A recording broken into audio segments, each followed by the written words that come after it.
अभी कह रहे थे त्रिपाठी जी बाहर के लोग ज्यादा हो गए, ये देखिए वो तो बाहरी होके भी अपनों जैसी बातें कर रहे हैं। क्यों विजय जी? अच्छी बात है, अपने घर में जी जी आगे बढ़ा देंगे। वाह, ये अपनापन, कितना अपनापन है।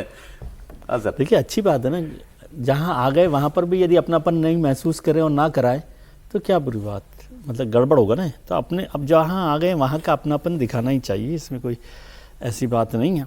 और राज्यसभा में 3 आपने कहा कि ज्वाइनिंग हो गई है, बीजेपी में आ गए हैं, तो ये तो मतलब आपको इस पर हैरानी होनी चाहिए। जब 2 एमएलए से 7 एमपी बना सकते हो राज्यसभा के, तो यहाँ तो 200 एमएलए पंजाब में, तो इसमें क्या, ये तो नीतिगत तौर पर भी बना ही सकते ना।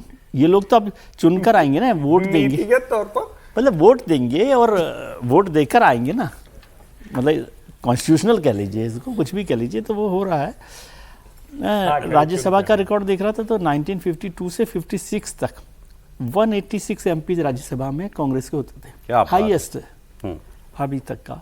उसके बाद 80s तक 150-160 के बीच में रहे हैं उनके एमपी कांग्रेस के। लेकिन उसके बाद से कांग्रेस जैसे जैसे कम होती गई, फिर जैसे जैसे गठबंधन की सरकार आई, राज्यसभा का फॉर्मेशन आप समझेंगे तो समझ में आएगा ना कि जब अलग अलग राज्यों में अलग अलग पार्टियों की सरकारें होंगी तो राज्यसभा में किसी का भी बहुमत होना मुश्किल हो जाएगा। अब इस समय पिछले काफ़ी समय बाद जब 20-22 राज्यों में बीजेपी की सरकारें बन गई, इसलिए राज्यसभा में बीजेपी का बहुमत आ गया।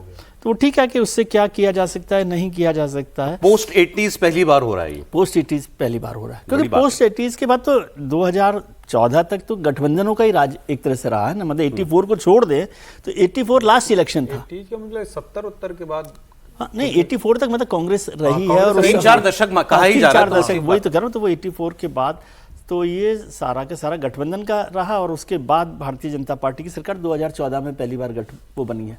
और उससे भी इम्पोर्टेंट कि राज्यों में उसकी सरकारों की जो तादाद बढ़ी, उससे राज्यसभा में तो इसको ऐसे कहिए कि 2014 के बाद भी बीजेपी इस वक्त पीक पर है राज्यसभा में। हाँ, इस समय पीक पर है बिल्कुल, और राज्यों में भी पीक पर है। तो उस वजह से ये सारा हो रहा। अब संसद का सत्र आएगा, उस समय क्या बिल वो लाना चाहती है, क्या नहीं लाना चाहती है। तो बिल लाने के लिए तो बहुमत चाहिए, और वो जो 2/3 मेजॉरिटी। मजेदार बात है सर, 3 राज्यसभा बीजेपी ने भेजे बंगाल से, लेकिन 3 सीटें जीतने के लिए बीजेपी के पास एमएलए नहीं है। बीजेपी के पास एमएलए जो है वो 2 सीट जीतने की बात है। बीजेपी को 25 एमएलए की जरूरत पड़ेगी। 3 उम्मीदवार बीजेपी, हार वार लाओ, कोई हार वार लेके आओ। कहा यह जा रहा था, सुनो आगे की बात तो सुनिए सर। कहा तो यह जा रहा था कि जो ऋतुपर्ण बनर्जी गुट है, जिनके पास 58-60 विधायक है, उन्होंने कहा था कि भाई 1 राज्यसभा हम भेज देते। तो सुना कि उनको डांट पड़ गई कि तीनों हमारे जाएंगे ही प्रदेश में। मतलब उन्होंने प्रस्ताव भी दिया था। आदमी इतनी बड़ी मासूमियत, इतनी बड़ी मासूम। ऋतुपर्ण बनर्जी का किस्सा मतलब बता रहा हूं। मासूम तो ऋतुपर्ण बनर्जी भी है, जो सोच रहे हैं कि हमको राज्यसभा भी मिल जाए, कि आपके पास 20 एक्स्ट्रा वोट है, हमारे पास 60 एमएलए है। सर ठीक है, जिस पार्टी के तो हम राज्यसभा भेज देते हैं। जिस पार्टी के 20 लोकसभा सांसद हो एनसीपीआई के, उसका एक राज्यसभा तो होना ही चाहिए। हाँ होना चाहिए, वो तो ठीक है बात।